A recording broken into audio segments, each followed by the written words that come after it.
de minério de ferro. Porque uma coisa era entupir o mundo do minério de ferro com o preço do minério de ferro lá em cima, pressionado pelas compras chinesas. Agora, com a redução e a contração da economia mundial, o preço do minério de ferro vai desabar. O Brasil vai continuar mantendo os níveis de produção que tem? Vai continuar abrindo buracos em Minas Gerais e no Pará para ver se chega até o centro da Terra?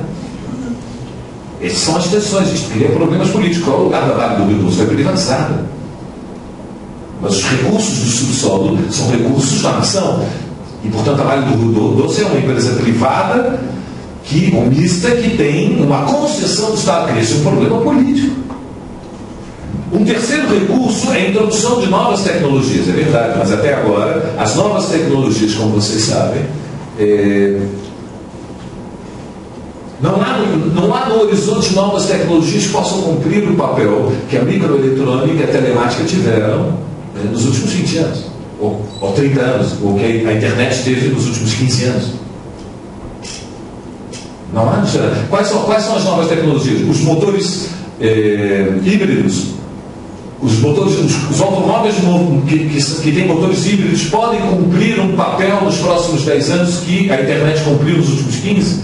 Então também há limites para isso. E por outro lado, a introdução de novas tecnologias é só, digamos, como a desvalorização das commodities ou como o aumento de salários, é ganhar tempo, mas não é uma solução.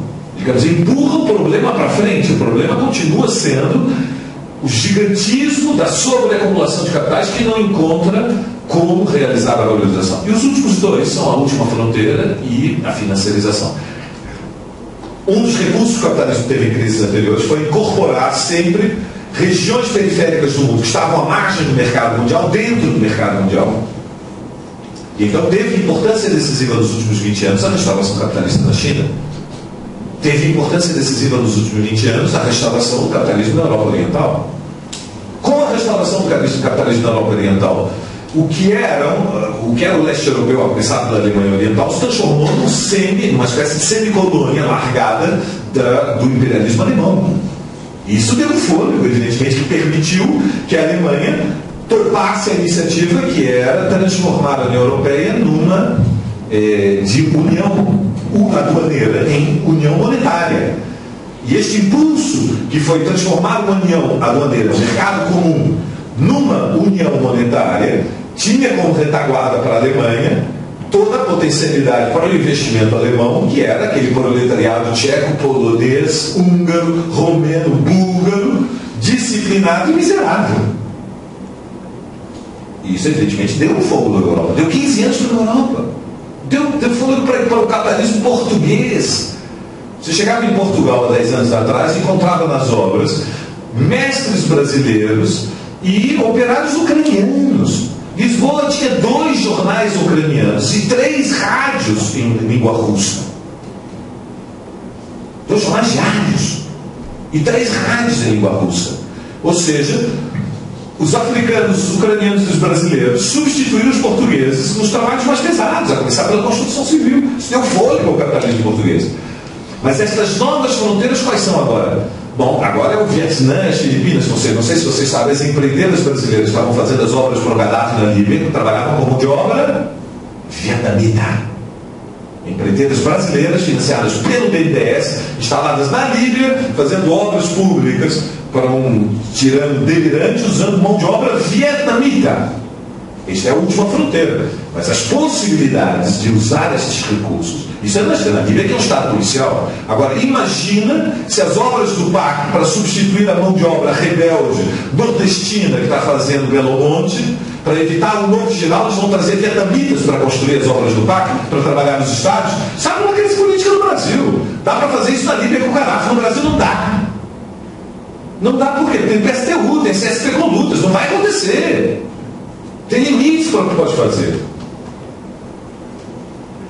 E tem, finalmente, um recurso fundamental dos últimos 30 anos, que foi a financiarização. Aumentaram os salários, desvalorizaram as commodities, introduziram novas tecnologias, alargaram até a última fronteira, mas, essencialmente, o que deu tempo para o capitalismo nos últimos 30 anos? Essencialmente foi a financiarização. A financiarização é a alavancagem. É esse sistema que permitiu que o cassino funcionasse praticamente sem nenhum tipo de fiscalização. E os bancos passaram a emitir moedas sem nenhum tipo de controle. Os bancos...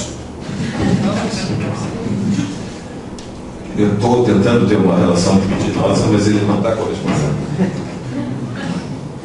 Agora os microfones. Sim.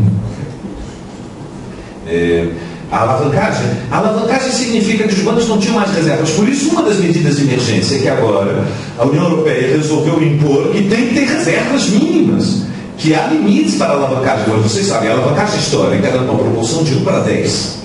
Ou seja, os bancos mantinham em reserva 10% do volume de empréstimos que eles realizavam e usavam os novos empréstimos que faziam como reserva dos novos empréstimos. Logo, os bancos, na prática, emitiam um tipo de moeda secundária que funcionava paralelamente ao lugar que tem a moeda fiduciária no mercado à vista. Para dar uma ideia, veja, historicamente, quando surge o capitalismo, os Estados nacionais estavam em formação na Europa, entregavam para os banqueiros a receita futura das aduanas, das fronteiras, das alfândegas. E recebiam à vista o investimento dos capitalistas, que complementava a sua receita. E os capitalistas adiantavam o dinheiro para os Estados nacionais, porque tinham em garantia, em troca, em garantia, o que seria a receita dos impostos das fronteiras desses estados no futuro. O sistema da alavancagem é fundamentalmente este. Cria-se as receitas futuras do pagamento futuro dos empréstimos como reserva para novos empréstimos. E, portanto, o que nós temos é uma projeção no tempo. Ou seja, não é um capitalismo que funciona no tempo presente, é um capitalismo que faz uma permanente aposta no que vai ser uma renda futura.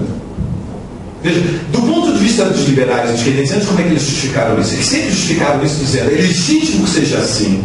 Por quê? Porque nós hoje fazemos dívida pública, ou seja, entregamos títulos e comprometemos-nos diante dos investidores do capitalismo que vamos pagar juros por estes títulos. Recebemos hoje uma parte, na verdade, da receita futura de impostos. O que nós estamos entregando para eles são os impostos que no futuro nós vamos cobrar, que vão ser usados para pagar o rendimento dos títulos que eles compraram ao nos entregar o seu rico dinheirinho hoje. Logo, as gerações futuras vão ter que pagar, não vão, mas elas vão ser beneficiadas pelos investimentos de hoje. A ditadura dizia isso. Nós pegamos emprestados 10 bilhões, ditadura militar, pegamos 10 bilhões de dólares emprestados lá fora para construir Itaipu. Itaipu vai gerar eletricidade durante 100 anos. Durante 100 anos significa 4 gerações. Por que a geração de hoje vai ter que pagar sozinha Itaipu? Não. Nós pegamos dinheiro emprestado, fazemos dívida pública e os netos dos nossos filhos vão ter que pagar juros, porque quando eles nascerem, vão se beneficiar pela eletricidade de Itaipu. E, portanto, eles já entregaram para os bancos a renda futura dos impostos dos que ainda não nasceram. Compreendem como funciona o cassino? Só que o que historicamente foi construído com um limite, que havia uma barreira não transponível, que é que os empréstimos, volume de créditos gerado pelos bancos não podia superar 10% das suas reservas.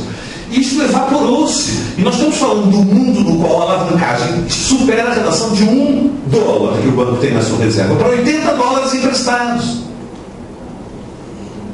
E, evidentemente, o risco nestas condições é gigantesco.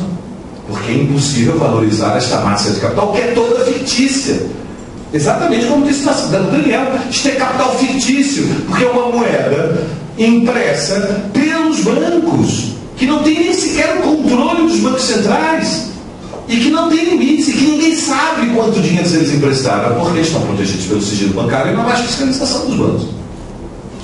Então esta é a dinâmica terrível, dramática, do que aconteceu desde 2008 até hoje.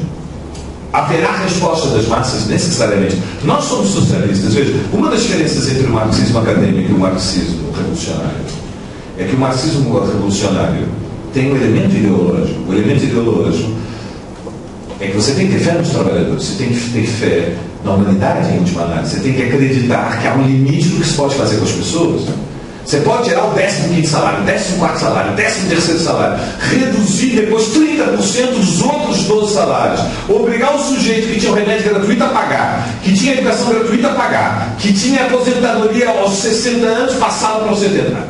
As pessoas vão recuando e vão apanhando e vão se desmoralizando, mas há um limite.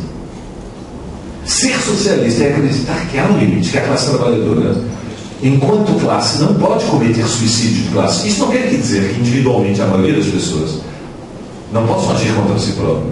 Individualmente, a maioria das pessoas que eu conheci na vida, não sei a vossa experiência, são muito covardes. E, em geral, depois de passar certa idade, se transformam em profundos mau caráteres.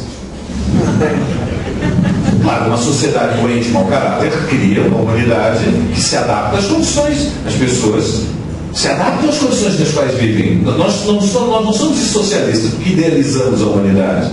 Nós estamos lutando todo o tempo contra a humanidade. Nós não estamos lutando todo o tempo. Vocês vão para o sindicato, vão para a universidade, vão para o bairro. O que é que nós estamos fazendo com as pessoas? Levantem-se, acordem, tomem consciência, organizem-se, unamos-nos, vamos à luta. E as pessoas dizem assim, não. Então nós estamos lutando contra elas, estamos dizendo, vocês vão se levantar agora ou nunca. Às vezes perdemos a paciência, até brigamos e perdemos a educação, porque chega uma hora que você perde a paciência. Isto é lutar contra as pessoas, contra a falsa consciência. Lenin dizia que a revolução começa na consciência do trabalhador, e o papel de uma organização revolucionária é lutar contra a ideologia na cabeça do trabalhador, apoiar-se nos elementos de verdadeira consciência que existem, mas estão em conflito com os elementos da falsa consciência. Então haverá ascenso, haverá resistência, sim, nós acreditamos. Haverá lutas com disposição revolucionária, nós sabemos, porque para isso depende de muitos fatores. Entre outros, é preciso que a juventude e os trabalhadores que saem na rua encontrem pontos de apoio para lutar revolucionariamente. Isso se constrói no momento da situação revolucionária, mas não se improvisa completamente. Porque está cheio de demagogos, evidentemente. Não nos enganemos. Na Puerta del Sol estão operando todas as organizações políticas que chegaram atrasadas, como disse Fernando, mas estão operando. Inclusive o PSOE. O PSOE está cheio de ONGs que estão operando dentro da Praça do Sol. E opera, inclusive, discretamente, porque utiliza a Porta do Sol, porque há eleições em novembro agora, e o PSOL, como o Fernando disse, está lá embaixo nas pesquisas. O mais provável é que o PP, o Partido Popular, que é um partido, digamos, reacionário, de direita, um partido que tem a herança do franquismo, neste momento está melhor posicionado, e o PSOL sabe que a Porta do Sol desgasta, isola o discurso do PP.